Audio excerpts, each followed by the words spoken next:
الله الرحمن الرحيم. من الحمد لله المالك العزيز الوهاب الكريم الرحيم التواب مالك يوم الجزاء والحساب غافر الذنب قابل التوب شديد العقاب. أشهد أن لا إله إلا الله وحده لا شريك له شهادة خالصة عن الشبهات والرياء، ونشهد أن محمدا عبده ورسوله شفيع الغزة في يوم الحساب.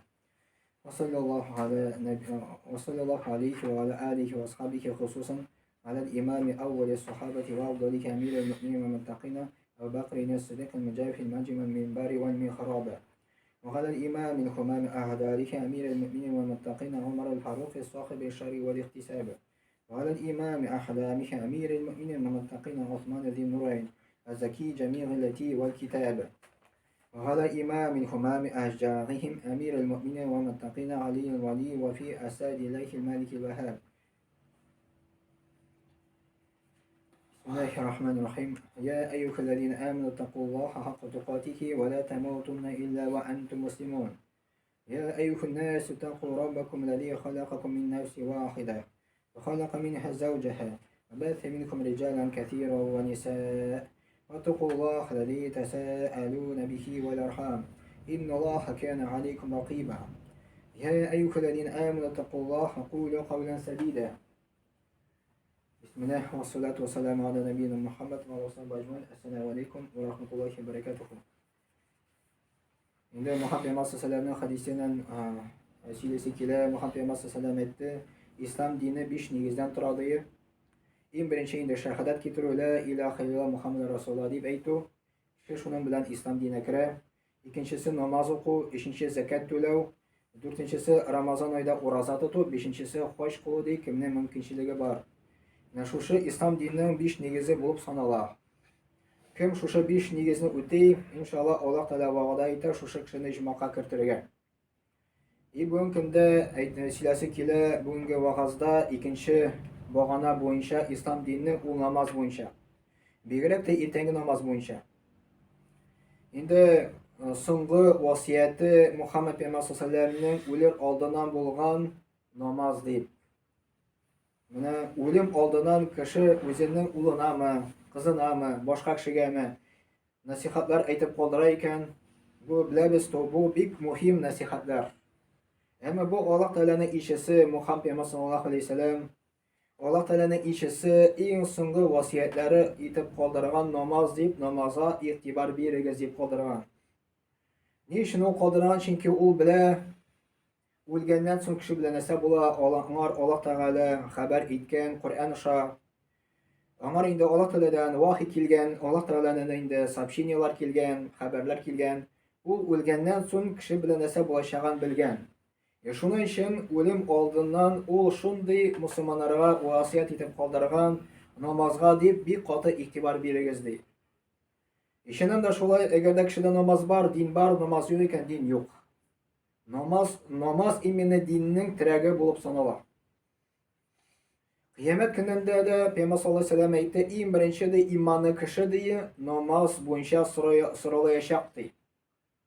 Alloh taolo eng birinchi so'rov namoz bo'yicha so'rashaq bandadan, kishidan. 5 vaqt namoz o'qigan bo'lsa, Muhammad Peygamber sallallohu alayhi vasallam aytdi, agarda namozlari tuzuk bo'lsa, durust bo'lsa, boshqa amallarda durust bo'ladi degan.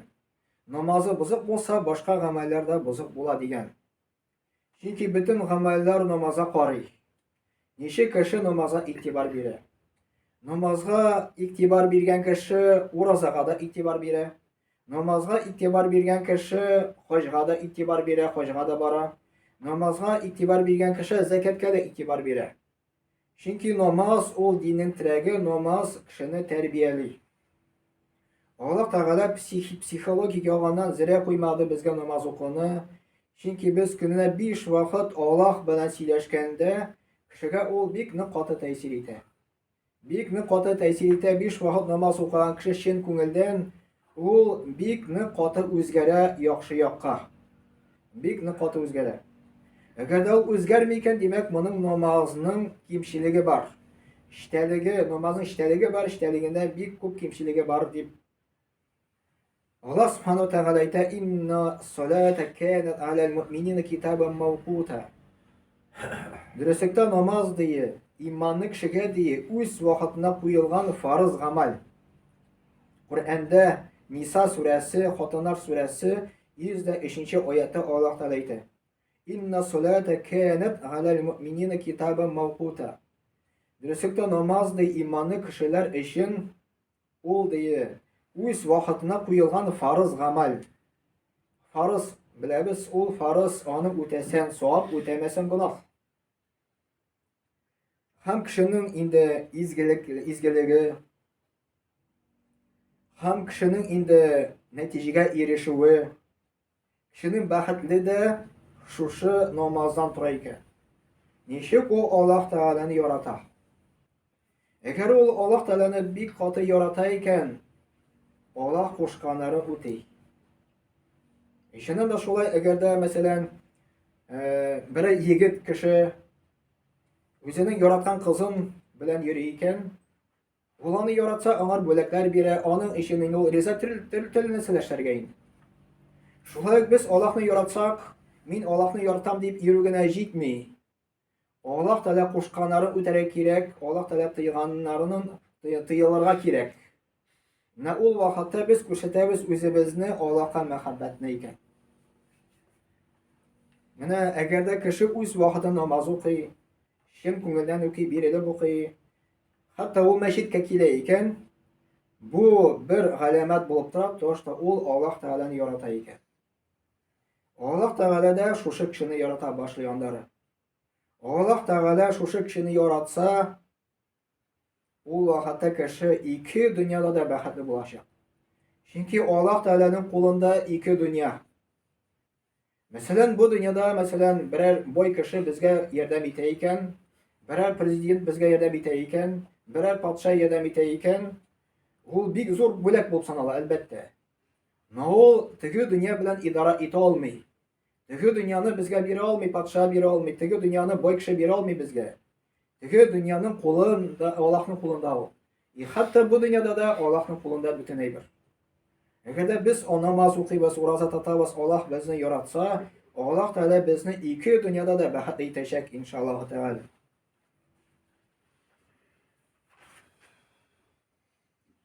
Yanları namazını oku boyunca bigrek de ağır namaz okurga Allah Teala aytı 200 kişiге, munafiklarga değil.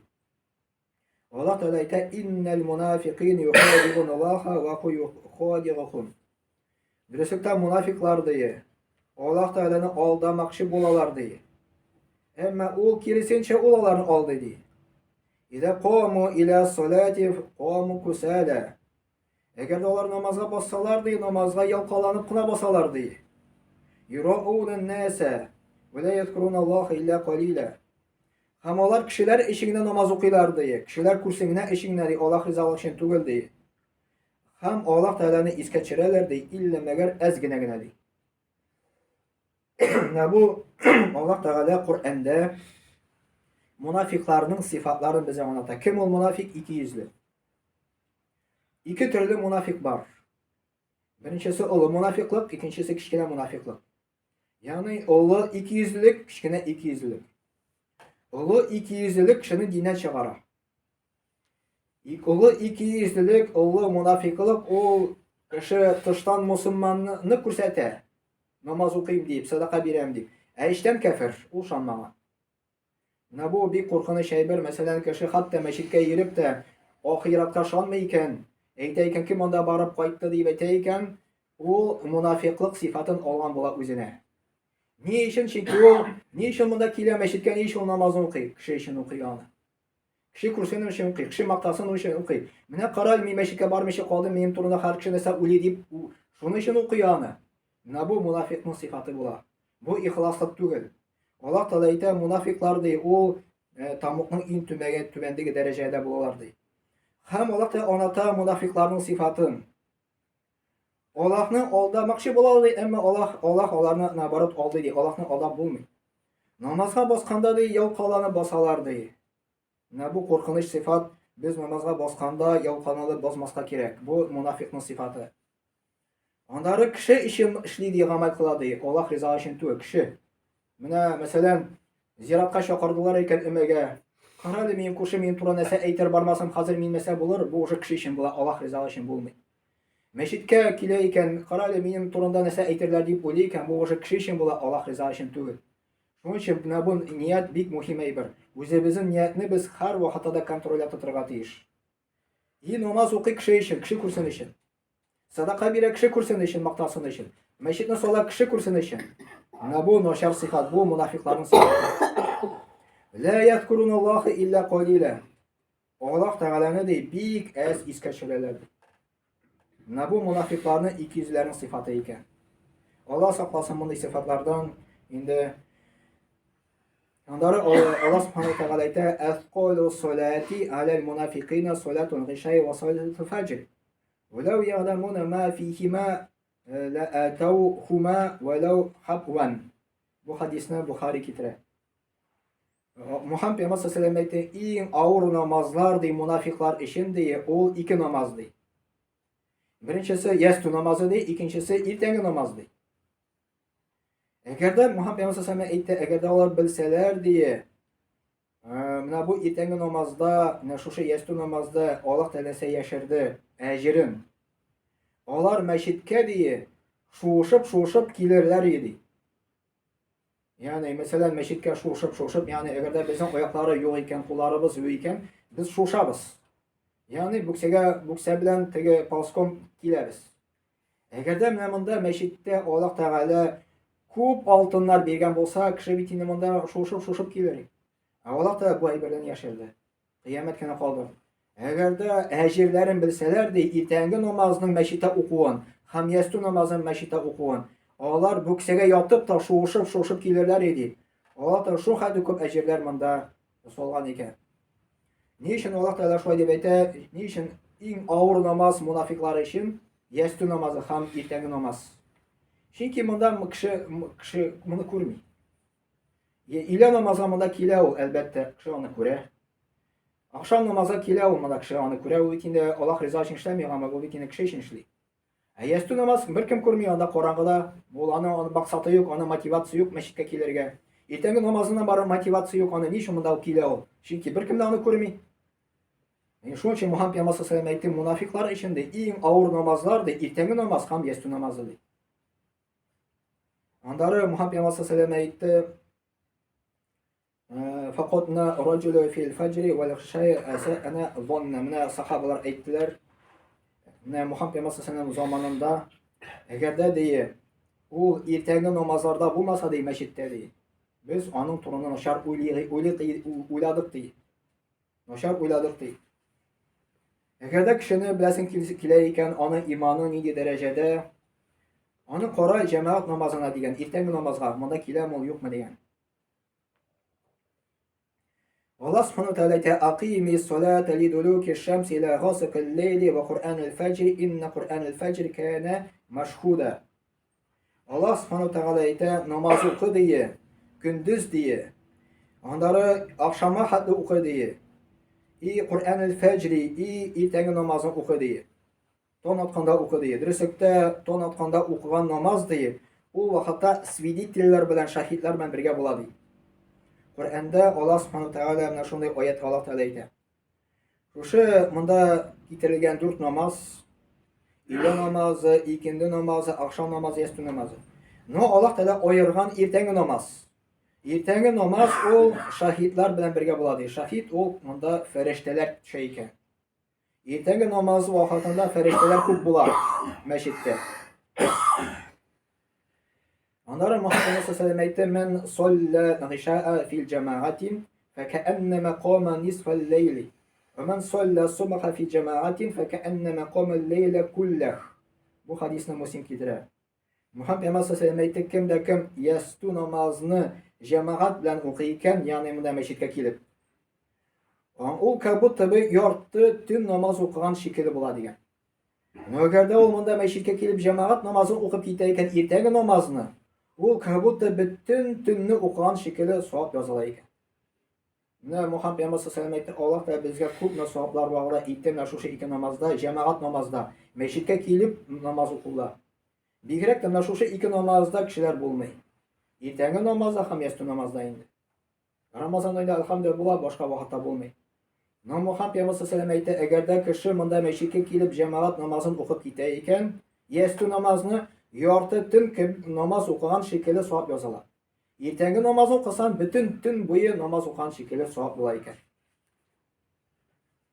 Men solla subha fehuve fi zimmetillahi. Muhammed Peygamber sallallahu aleyhi ve sellem kim ertengi namazını okudu diye o Allah Teala'nın yoklav astına kiredi. Allah Teala bunu bütün ziyanlardan saklayıp, bütün bela kozan saklayıp, bütün cinlerden, sihirlerden saklayırken, eğer de o ertengi namazını kişi okuyken. Şolak Muhammed Peygamber sallallahu aleyhi ve sellem Beşşiril meşâîne fil zulmi ile mesâcidi bin nuri temmi yevmel kıyameti. Bu hadisini Abu Davud getiren. Sindirdiği jev kilişilerini meşitke tünne. Sindirdiği meşitke kilişilerini tünne kilişilerini değil. Kıyamet günde onlarga nur bulaşak değil. Onlarga nur bulaşak değil. Şolak Muhammed Peygamber sallallahu aleyhi ve sellem men sollel baradeyni dehalet cennet. Kim iki namazını soğuk vaxtında okuyurken, o bunda aytilgan ikindi namazı ham ertangi namaz. O cennetga kiradi. Muhammed Peygamber sallallahu aleyhi ve sellem aytdi. Mana şuşa cemaat namazını nechik bizga buldirga, nechik bunda masjidga keliriga, nechik şuşa namazlarni berib masjidda o'qirga bizga nasib bo'lsa. Birinchisi ixlos. Alloh taolo rizolig'i uchun ishlaw. Alloh taolo aytadi: "Vallazina jahadu fina lanahdiyannakum subulana va innalloha lama'al muhsinin." Qo'ysalar deydi, bizning yo'llarimizda tirishdilar deydi. Biz şuşa kishilarni deydi, bizning yo'lga olib boramiz deydi. Desakda Alloh taolo izgilik qilgan kishilar bilan birga deydi. Agarda kishi shundan da ixlos qilmay turishar ekan, Alloh taolo menga yordam etadi jamoat namoziga yeriga. Ixlos qilmay turishar ekan, bo'lsa namozga da bosarga. Agarda biz bu namozga bosa olmaymiz ekan, demak bizga ixlosligimiz yetmaydi. Allohdan duo so'ra kerak, ya Rabbim, menga ixloslik ber, menga yordam ber deb namozga bosarga.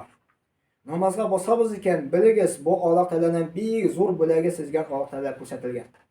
Agarda namoz o'qimaysiz ekan, siz bek zo'r bo'lakdan mahrum qolgan bo'lasiz. Bu bunda bo'lisha jamoat namoz bilan o'qira, Allohdan qo'rquv. Andara kichkina zo'r gunohlarni qoldiruv. Andara Alloh taoladan duo so'rav. Bigrakda duo so'rav tungi namozlardan. Andara ertalab yotuv. Yiqo oldidan oshamasga, ichmasga degan. Andara budini qo'yarga. Andara yiqo oldidan zikr, tasbihlar aytuv, duolar o'qu yiqo oldidan. Yiqlar oldidan tahorat yiqlarga yotuv. Ham shusha narsalar bizga bo'lishir inshaalloh masjidga kelib namoz o'qirga. Alloh subhanahu va taolo bizga yordam etsin. Bunda masjidga kelib namoz o'qirga. Bizga ixloslik bersin, bizning riyo amallardan saqlasin, bizning munofiqlik alomatlaridan saqlasin, ya Rabbim Alloh. Subhanaka va bihamdik ashhadu an la ilaha illa anta astaghfiruka va atubu ilayk. Vassalamu duo.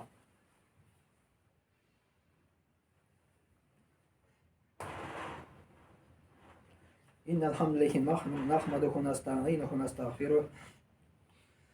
Wa nu'minu bihi wa natawakkalu alayhi wa na'udhu billahi min shururi anfusina min sayyiati a'malina.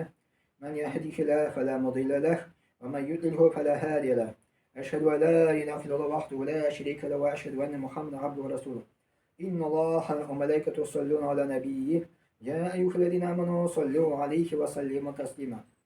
اللهم صل على محمد وعلى آل محمد بعدد من صلى وصام. اللهم بارك على محمد وعلى آل محمد بعدد من قعد وقام. وصل وسلم عليه وعلى جميع الأنبياء والمرسلين وعلى ملائكتك المقربين وعلى أهل طاعتك أجمعين من أهل السماوات والأرض وارحمنا واحشرنا معهم برحمتك يا أرحم الراحمين. اللهم ارحم الخلفاء الراشدين ومراء الماضين الذين قضوا بالحق وكانوا يعدلون. اللهم اغفر للمؤمنين والمؤمنات والمسلمين والمسلمات الأحياء منهم والأموات إنك مجيب الدعوات ورافع درجات ومنزل البركات وقاضي الحاجات برحمتك يا أرحم الراحمين. اللهم انصر من نصر الدين واخذل من خذل الدين عباد الله. إن الله يأمر بالعدل والإحسان وإيتاء ذي القربى وينهى عن الفحشاء والمنكر والبغي يعظكم لعلكم تذكرون. واذكروا الله العلي العظيم الحي القيوم يذكركم واشكروه يزيدكم واستغفروه يغفر لكم. ولذكر الله تبارك وتعالى أعلى وأول وأعز وأجل وأعظم وأتم وأكبر. وصلى الله على نبينا محمد وعلى آله وصحبه أجمعين وأقيموا الصلاة.